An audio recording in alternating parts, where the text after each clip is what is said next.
Now we've seen what Steph Curry's his career stats look like from a shooting percentage perspective. Now let's dive into a game log of 20 games. So there's a lot of false positives that can indicate how well Steph is playing. Shooters shoot. He's going to miss a lot of shots, but he's going to continue to take them because he knows what his long-term results see. So this is a 20-game selection. Look at all of this red. These are games where he shot below 40%. There's even more that are below his career average. But he's still an MVP. He still made the first team All-NBA. Well, why is that? Because he knows what he's doing. He knows what his sample size says. He's got years of data to back that up. Almost 700 games of data to back that up. So it's very easy for him to do that. We need to do the same thing. This is why you need to be playing a ton of volume, playing a bunch of slates. Learn what you're doing. Learn how the game's played. If one thing isn't working, you only need one thing to go right. Yesterday was a losing day for me, and it would have been terrible, but one of the slates was good. And so it went from a potential 4-figure loss day to about half of that, which I don't like, but at the same time, I weathered the storm, and it was a better day than it could have been. And that's what you want to do. Is some days Steph's not going to have his best game, but he still fills up the stat sheet in other ways. He still, if he was just a shooter, he wouldn't be making an All-NBA team. There's plenty of good shooters to great shooters in the league that probably have a better shooting percentage than Steph, but he's staying active. He's doing enough things to help his team win. Yeah, granted, he plays with a lot of talented people, but you play with a lot of talented people as well, with all of the great resources that are out there that we've talked about. So just continue to ignore the short-term variance, and whether that's good or bad, just know what your long-term sample size says.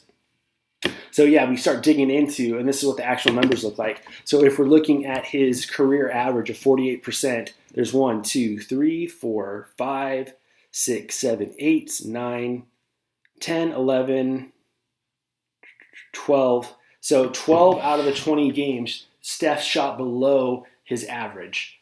And that's just how it's going to go, especially with a sport like baseball. Basketball is a little bit more consistent. But with baseball, especially if you're playing with a tighter core like I like to do, it's feast or famine, man. For some of you guys that like to spread it out a little bit more, you're not going to experience some downswings like that. But again, focus on what you're most comfortable with.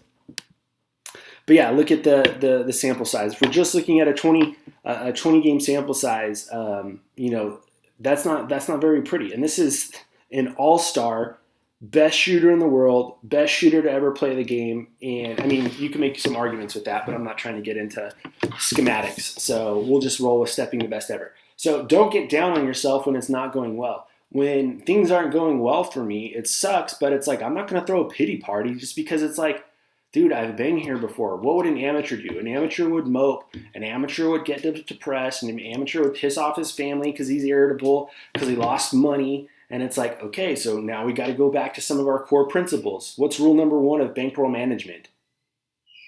Bill money is not DFS money. Number 2 is if you're losing sleep over how much money you have in play, you're playing too much. I understand everybody wants to be Awesemo. Everybody wants to be Yude Cow and the Chipotle brothers. I get that, but we got to learn to, crawl before we walk, before we run, before we sprint. And this is what we're trying to do. I'm trying to show you guys how to be a professional because nobody talks about that. All you see is screenshots on Twitter, and that's not our style. So, what are we going to do to be a pro? Well, we're gonna have all the right skills. We're gonna have a good foundation. Vince Lombardi and John Wooden were notorious. Some of the all-time greatest coaches in basketball and football were notorious. Day one of football practice, Vince Lombardi would say, "This is a football," and he would talk about, the dynamics of a football. And then the second thing they would work on is the quarterback to center snap.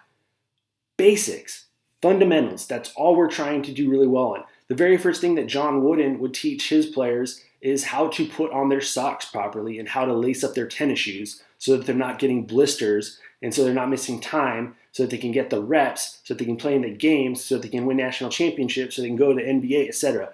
That's what we're doing here, gang. We're building great fundamental skills so that when it starts to rain and pour, you don't freak out and act like an amateur. You can weather the storm like a professional and go win your money back. So let's take a look at an even smaller sample size. So this is the Houston series that Steph was getting a ton of crap for. He wasn't playing particularly well. They won the first 2 games. They lost the second 2 games. And look at the game logs. Game 1, 6% less than his average, 10% less in game 2, almost 20% less in game 3. Game 4, he actually shot on average of his career average. Game 5 was below. So 4 out of 5 were below his I put season average, but that's actually his career average. So 4 out of 5 games were below his career average for shooting percentage, and all 5 were equal or less. And this is in the biggest moment of the season. And that's going to happen. A lot of guys are chasing qualifiers or playing in big tournaments, and dude, I'm going to take a shot because today's the day that I win $10,000 in the $4 tournament that I shouldn't be playing in, and then you don't. And it's like, because if you're living and dying off a small sample size, you're never going to get ahead in this game, and you're just going to continue to be an amateur. So I'm not trying to criticize anybody. I'm just trying to help you guys do some honest self-reflection, because it's exactly what I do. Is I just go, yo, JG, are you being a professional, or are you being an amateur? Are you being a man right now, or are you being a little boy about this stuff? And when you can have that honest conversation and execute and operate moving forward accordingly, not lying to yourself, that's how you are going to become a better player, because that's what our sample size tells us, is what type of player that we are. So now that we've seen the not so great of Steph in a short sample size, let's take a look at what happens when he continues to shoot, and we'll dive into that in the next segment.